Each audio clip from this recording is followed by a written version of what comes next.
Good morning students. आज हम लोग कक्षा 10वीं की क्षितिज से देव द्वारा लिखा गया सवैया कविता को पढ़ेंगे। आइए हम लोग कविता को शुरू करेंगे। पायनी निपुर मंजू बजाए, कटी किंकनी कै धुनी की मधुराई। पायनी का अर्थ होता है पैर, निपुर मतलब पायल। पायनी निपुर मंजू बजाए, यहाँ पर कवि हमें बतलाते हैं कि श्री कृष्ण जी जब चलते हैं उस समय उसके पैरों में पहने हुए निपुर से, पायल से जो आवाज़ आती है वह मन को मोहने वाली आवाज़ है, सुंदर आवाज़ है। कटी किंकनी कै धुनी की मधुराई, यहाँ पर कटी मतलब कटा हुआ या आधा, यानी यहाँ पर कमर के लिए कटी का प्रयोग किया गया है। किंकनी मतलब करधनी, धुनी मतलब ध्वनि।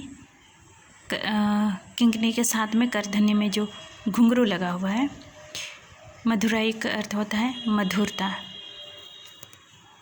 तो श्री कृष्ण जी के कमर में कमर बंधी हुई है, करधनी बंधी हुई है, करधनी पहने हुए हैं, उसमें घुंघरू भी है, जिसके चलते जब वे चलते हैं तो चलने के समय में सुंदर ध्वनि निकलती है, मधुर ध्वनि उससे निकल आती है। सांवले अंगलसाए पटपीत, हिये हुलसाए बनमाल सुहाई।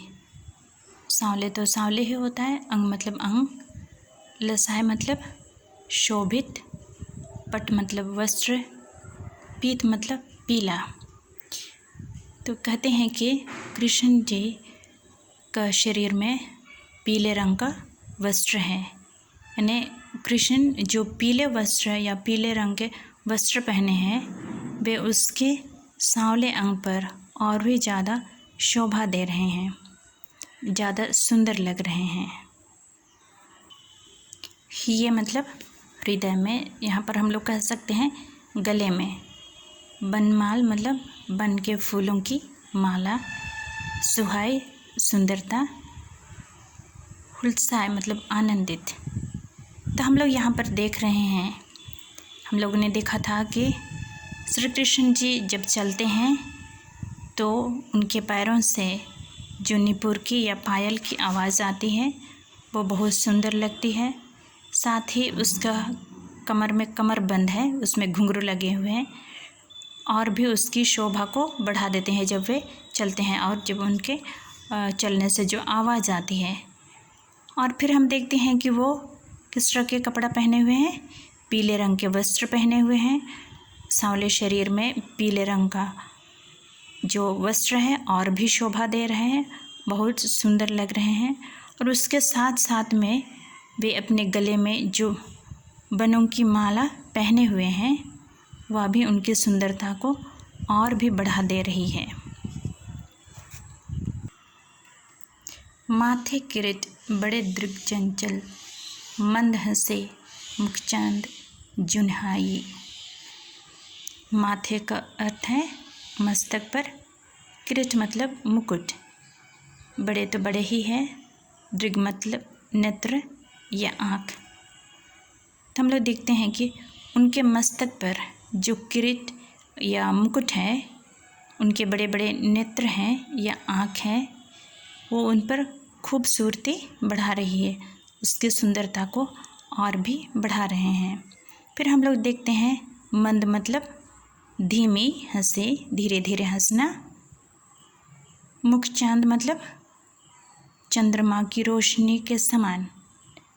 जुल्हाई मतलब होता है रोशनी, तो किसके समान? चंद्रमा के रोशनी के समान वे फैला रहे हैं।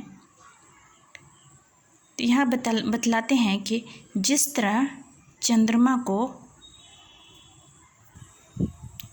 की श्वेत रोशनी से पृथ्वी क्या शोभायमान हो जाती है, यानी जब चंद्रमा का प्रकाश इस पृथ्वी पर पहुंचता है, फैलता है, तो बहुत सुंदर लगता है, सुशोभित होता है।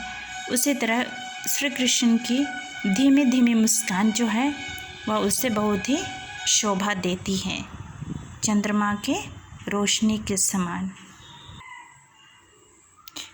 जय जग मंदिर दीपक सुंदर, श्री ब्रज दुल्हा देव सहाय। तो हम लोग देखते हैं कि श्री कृष्ण पूरे संसार में जितने भी मंदिर हैं, उस मंदिर में जितने भी दीपक जल रहे हैं उसे दीपक के समान सुंदर लगते हैं, उसे दीपक के समान वे सुंदर लगते हैं। आगे हम लोग देखते हैं ब्रज दुल्हा, मतलब ब्रज दुल्हा कहने का अर्थ है कि सभी के सहायक, या जो सब कोई को सहायता पहुंचाते हैं।